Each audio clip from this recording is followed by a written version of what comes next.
Kevin W. Reese presents Mortal Missions. All right, I have the pleasure of being at Catch a Healthy Habit Cafe in Fairfield with Glen and Lisa. This is a very beautiful place, and just a second ago it was really busy. Yeah. But now it's shut down, so we have the space and the peaceful quietness. How's business? Business looks beautiful right now. Yeah, well, it's going well. The summer's been great, and it's been pretty steady. Our niche seems to be lunch, but we also do have a nice following of people day to day. And even though August is slow, lots of people away, it's been good. It's a beautiful atmosphere now. Me being very raw vegan myself, I can come here, I can look at your menu, and I can get good, delicious, fast food that is raw vegan. Absolutely. Tell me about your menu. Well, we have an extensive list of smoothies. We also do juices. You can always create your own juice if you don't see, our concoction that you like there. We do desserts. The pies are very popular. Okay. And then we have a whole food section. It's the same menu throughout the day, so breakfast, lunch, dinner, anything goes. Well, I like how you have it separated, the smoothies, juices, and then the eats. Right. And then you have some desserts as well, and kids, a little kids menu as well. And let me ask you about this bagel here. I'm just gonna pick the bagel. I grew up a big bagel and cream cheese guy. I mean, tell me about this raw vegan bagel here. Well, we make onion bread here. We also serve that with our burger, and that is the base. So in essence, it's sort of like an everything bagel because you have the onions and we put the salt on. We make a cream cheese. Anything in quotes here is sort of like a mock of something. Sure. So fake out, if you will. Exactly. So what's in the cream cheese? That is cashew based. We do a little lemon and salt and just get it all nice and creamy and blend it up. Okay. And then we do a nice slice of tomato and some Celtic sea salt on there. Okay. I'm going to stay with you because you're the chef. You're casted out for a second.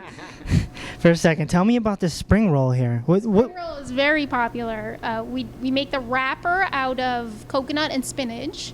So it's pliable, and we put all that other goodness in there and roll it up, and we serve it with a little dipping sauce. Okay. Now, did you go to school to make these? Well, I went to culinary school, Culinary Institute of America. So that's like full-on normal French classically trained type culinary school. Okay. Then I was a pastry chef for many years, and I've sort of just taken that training and played around in the raw realm, so to speak. Okay. Now, do you find that people come in here and they know their raw stuff?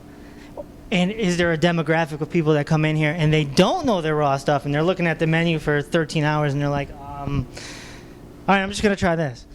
Yeah, it's interesting. We'll get people that walk in and look at the menu and might ask a couple questions and find out that this is not for them. But that's far and few between. Most people in this area are open to trying some really good stuff. And a lot of times, I can sense that maybe animosity or a question, and we'll give a couple quick samples, like a little piece of that onion bread or a little sample of a dessert, and you've got them hooked because the taste buds will totally be on fire from that. But looking at this menu, the quotes there for the bagel mean it's not your round, thick, big, kind of bagel that people are used to. So we don't want them to be in shock when they're given a dish that doesn't look anything like a traditional bagel. Sure. But yet from a taste standpoint, it'll work for them and it'll fill them up and they'll be definitely satisfied. So sometimes there's a little convincing to do, but for the most part, people come in here with a vegetarian, vegan mindset, and they're usually not going into places with a lot of choices, or even the gluten-free thing. Right.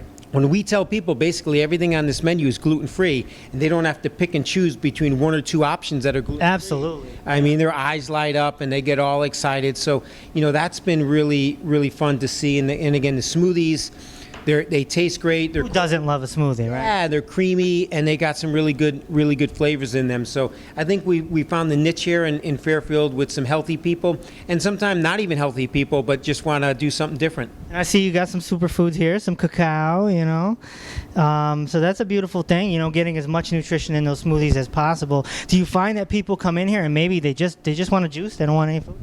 Oh, absolutely. I mean, usually from 8 a.m. when we open till around 10:30. It's juice. Okay. Yeah, it's a lot of juices, and it's actually a lot of people will order 2 or 3 juices at a clip, and then that'll be their snack, and that might be their lunch, and then maybe they'll head home for dinner or go out for dinner or What about if someone's doing a cleanse, someone's doing a detox, a juice fast? Yeah, well, a lot of people will come in and just want to do their own thing, and they'll just order off the menu, take a bunch of them, and hit the road and go on their way. But we do here at the cafe offer a focused juice cleanse once a month for a week. So for 5 days, we'll freshly juice that morning, probably 4 juices. We'll send them away with a blended soup and also a superfood smoothie. And that's their nutrition for the day. They come back and do that 5 days. There's lots of email support, lots of fun quotes I send to keep everybody fired up and into it. And, we're not detox specialists, but we know the symptoms and the signs where, hey, maybe they need to do a little this, they need to add a little that, or they need to, calm down from doing this, or just relax or chew or whatever. Right. We're able to, through the experience of doing this the past 3 years, support people in going through a quote-unquote detox or cleanse. Now, I love that you have a little kids menu here. How many kids are in here? Is it a rare thing, or are parents bringing the kids in here for the food? We get a good number of kids. Oftentimes they'll order off the kids, or kids menu is this is a bit smaller portions, which is sort of why it's a kids eats versus eats, but it's all open to. Avocado sandwich on onion bread for the kid. That's a good one. Yes, they really like the ants on a log too. Okay. We do obviously almond butter instead of peanut butter, but they enjoy that. Okay. Now, one of the things that intrigued me about your cafe is that you guys are consistently bringing in guest speakers all the time. Even people that are, some of the health gurus out there that are on tour. They're making their rounds. They're coming here. Like this is a stop that they have to make. Tell me about these people that come in and talk to your audience. Well, just a little history about that. When Lisa and I first opened up back in 2008, we actually opened up in West Haven, Connecticut, and West Haven is not the hotbed for healthy living and healthy food. It is for beer and it is for pizza. But we come into West Haven with a raw food cafe, so we needed to get creative. We needed to bring people to us, so hence that's when the event mentality creeped in. Hey, if we can get David Wolf here, if we can get Dr. Brian Clement here, or some other big names, Kevin Gianni, things like that, people would come to our cafe and then know we're here. And we can get some YouTube stuff, we can get some big names talking about us. And it worked out really well. They were happy. At that old location, we were able to put about 100 chairs. So that was great. So once we moved to Fairfield, we had a much more proactive community. Sure. And once we started putting the events out there, people came. For instance, just this past weekend, Philip McCluskey and his wife Casey. I can't escape him. Yeah. Phil is everywhere. But he did a raw food boot camp, and then Lisa Wilson from the Raw Food Institute is actually now located in Connecticut, and then Michael Bringanzi is partnering with Lisa Wilson, and they're doing events together, and they've been here. David Wolf makes this a normal stop on his yearly trip. We've had Gabriel Cousins, we've had Victoras Klavankis, so we've had a lot of the big names, and people come. And Chris Carr, Gabrielle Bernstein, who may not be in the cutting edge of the raw food world, but they bring in a lot of other people that are interested in what they're talking and writing about, and so they get exposed to the cafe. So it's almost like, if you go downtown Hartford, downtown New Haven, you have these bar and cafes, and they bring in maybe artists. Yeah, so sure. It's the same concept, right? Yeah, it's the same concept, educational raw food support. Now, if you want to hear a great band or a great DJ, you go to where they're playing, and we just happen to be somewhat the only game in town that's bringing in these big names here in Connecticut, and people come literally from all over, from the New York area, the Boston area, and obviously the Connecticut area. You even had Dave the Raw Food Trucker, man. We had Dave the Raw Food Trucker, and we've got a great community. So when we realized that we may not get 200 people for Dave the Raw Trucker, but we're obviously going to get more than 40.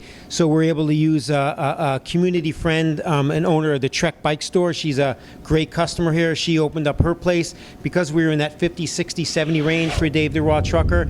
And now a local yoga studio just opened up a bigger facility around the corner. So now we can get, if we're in the 100 range, we can go there and not have to, rent facilities for a larger amount. So the community is coming together to really fit our needs, so we can, give the community education that they need. What I love about it is that, when people think of raw foods, or maybe you bring up the concept of raw foods to somebody for the first time, and they're just like, so broccoli and apples every day, all day?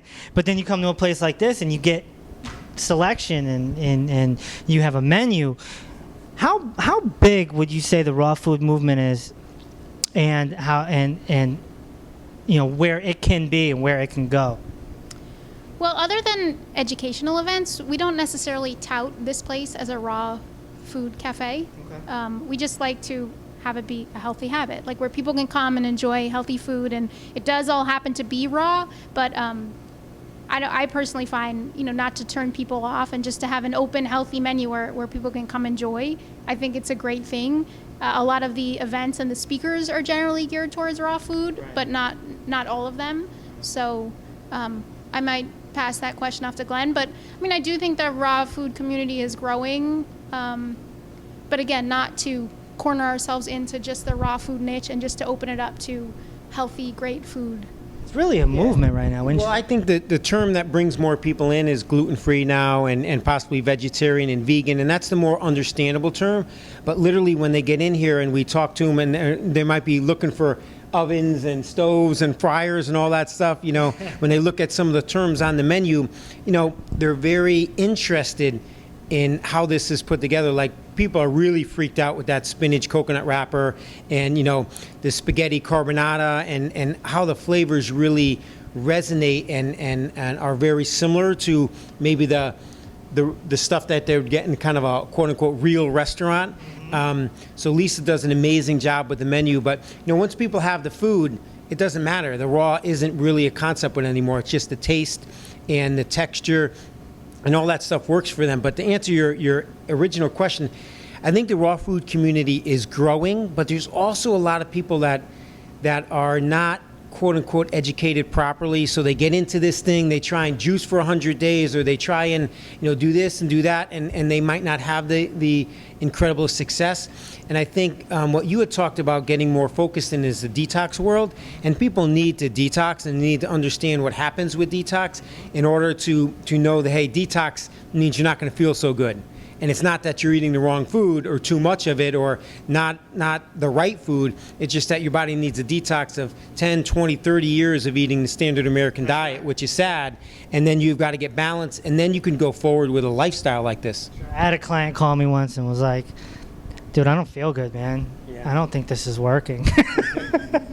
I'm dizzy. Yeah. Like, oh, you're detoxing, it's coming out. The poison that goes in needs to come out. Now let's talk about this beauty right here. All right, let's get this. Tell me about these desserts right here. Well, I'll talk about my favorite. My favorite's right here. This is the cinnamon roll. This is dates and pecans in the darker area of it. Just basically get food processed together and then flattened out, and then there's some and cinnamon in there. Yeah, of course, it's a cinnamon roll. And then there's some cashew and maple syrup and a little coconut oil, make that inner cream. And it's just some amazing stuff. And Lisa's kind of created these other juggernauts of desserts. So I'll let her chat about those. Well, the macaroons have been around forever. These might have been Glenn did a video on macaroons. Can I try? Oh, yeah, of course. Like the second week we opened in West Haven. This is a s'more. So this has like a graham crackery type texture and taste. Then we make a marshmallow that's cashew based with some coconut butter, and we just drizzle with chocolate. This is so good. We do focus and we do make our own chocolate, so we're using really good quality cacao paste, cacao butter, and we use a little honey in there and then a little salt, and that's kind of the covering on the s'more. We make our own chocolate pieces. Lisa makes a slammin' chocolate pudding that literally passes every kid test. Any kid who dips a spoon in that chocolate pudding, if they like chocolate pudding in real life, they love the healthy habit version of chocolate pudding. And then of course the Johnny come lately in the raw food world is the chia seeds. So we're taking chia seeds, soaking them in almond milk, whisking them up a little bit, and making a simple dish called the chia seed pudding, which is loaded in omega-3 and protein. And it's a beautiful thing. You drizzle little raisins on there, or some nutola, or something really fun, you've got the real breakfast of champions. And I love how you have a lot of superfoods around too. You got some bee pollen over there. You got some chia seeds over here. You got items for sale. If somebody comes in and just wants to purchase. From a retail section, if they really love our coconut wraps, they can go over and get something similar to that. That's sold on the retail shelves. All kinds of superfoods to jam into your smoothies. All their like grab and go type snacks. There's something called the Hermit's Mix. There's lots of flavored nuts. I see some goji berries right there. Definitely some dragon herb goji berries, which are different from any other goji berry on the market.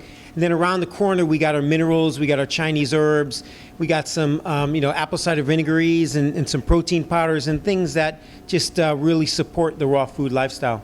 All right, very cool. Guys, I really appreciate your time, and even more so, I appreciate you having this outlet, this beautiful cafe where people can come and have this great food, and I'm going to wrap everything up by eating this because this is really good. Yeah. This is the one with the dates? That's the dates, pecans, cinnamon. Ah. Good stuff. That's a cinnamon roll. Ah. Yeah. I could just eat this, keep eating it. So I've lost my focus from the food. So you guys go have a beautiful day. And again, thank you guys so much. Thanks, Catch guys. a Healthy Habit in Fairfield. Look it up. Kevin W. Reese presents Mortal Missions.